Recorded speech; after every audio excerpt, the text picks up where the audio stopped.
తర్వాత రిప్లై ఇవ్వడానికి కూడా కొద్దిగా టైం పట్టింది. మాకు వీళ్ళు టెన్షన్ పడుతూ ఉంటారు. పడదామంటే ఒకటే చెప్పి అదే కంగారు పడి మాకు 2 నెలల టైం ఉంది, మనోళ్ళంతా వస్తారు, ఇప్పుడు చెప్పడం అంటే అందరికీ సాధ్యం కాకపోవచ్చు, నువ్వు టెన్షన్ పడడం మాకని చెప్పి సపోర్ట్ చేసి వీళ్ళని ఎంకరేజ్ చేయడం జరిగింది. దీనిలో భాగంగా ఆడపిల్లల వైపు నుంచి శైలజ ప్రసన్న కూడా బాగా సపోర్ట్ చేశారు.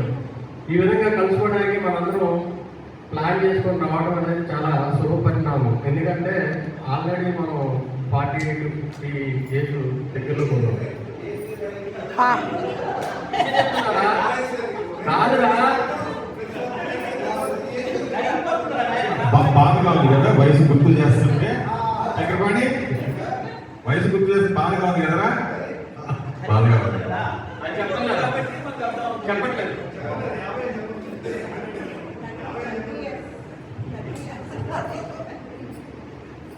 ఇలా ప్రతిసారి కూడా కలుసుకోవడానికి ప్రయత్నం చేస్తే బాగుంటుందని ఆలోచన. ఎందుకంటే ఫ్రెండ్స్ అనేవాళ్ళు అవుతారు, కానీ చిన్ననాటి నుంచి చదువుకున్నటువంటి ఫ్రెండ్స్ విధానం వేరుంటుంది. అభిరుచులు ఏదైనా సరే మనం వాళ్ళతో షేర్ చేసుకునే విషయాలు కూడా వాళ్ళకి ఎక్కువ చెప్పుకోగలం. అలాంటి అవకాశం ఉన్నటువంటి దాన్ని మనం సద్వినియోగం చేసుకోవాలని నాకు ఆలోచన అనమాట. చదువు అయిపోయిన తర్వాత మనం వేరు వృత్తుల్లోకి వెళ్ళిన తర్వాత రకరకాల మనుషులు పరిచయం అయినా వాళ్ళతో అంత ఇంటరాక్ట్ అవ్వలేకపోతున్నాం. వీళ్ళకున్నటువంటి ఎవరైనా మన చదువుని అక్కడ మనం చూపించలేకపోతున్నాం. పోతే నా పేరు దారా సతీష్ కుమార్ అండి.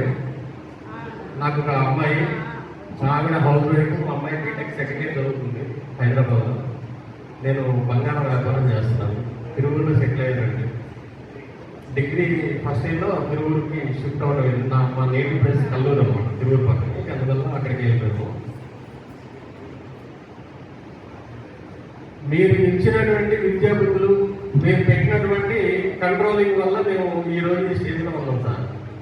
ఎందుకంటే ఇప్పుడు పిల్లలకి మనం చెప్పినా అర్థం చేసుకునే పరిస్థితి లేదు. ఒకవేళ ఏదైనా స్కూల్లో ఏదైనా జరిగిన వాళ్ళు ఇందాక వాడు శ్రీహరి చెప్పినట్టు పేరెంట్ రియాక్ట్ అవుతున్నారు. మా టైంలో ఏమయ్యేదంటే మా నాన్నగారు తీసుకెళ్ళి, నేను ఒకవేళ ఏదైనా మా అమ్మగారికి చెప్పేవాడు, మా నాన్నగారికి చెప్పేవాడు కాదు భయంతో. మా అమ్మగారు ఇట్లా జరిగిందని చెప్పంటే మా నాన్నగారు తీసుకెళ్ళి ఏ సార్ అయితే కొట్టారో ఆ సార్ దగ్గరికి వెళ్ళి చెప్పేవాడు, ఇంకా నాకు పేకుందని చెప్పాడు. ఎందుకంటే కంట్రోల్ అవ్వడం కోసం, వాళ్ళ ఇంట్లో కొట్టలేదు కాబట్టి. అలా చేయడం వల్ల మనం మేమైతే ఈ స్టేజ్లో ఉన్నామని నేను సంతోషంగా చెప్తున్నాను సార్. దివాకర్ సారు తొడపాశం బాగా గుర్తుండేది. పిఎస్ఆర్ సారు ఈత బెత్తాలు తీసుకుని తిరుగుతూ ఉండేవాళ్ళు. ఎవడు ఎన్నింటికి వస్తాడో సార్ తెలుసు. ఆ టైంకి చాటుగా ఉండేవాళ్ళు అనమాట. సార్లు వెళ్ళని మన వెళ్దాం అంటే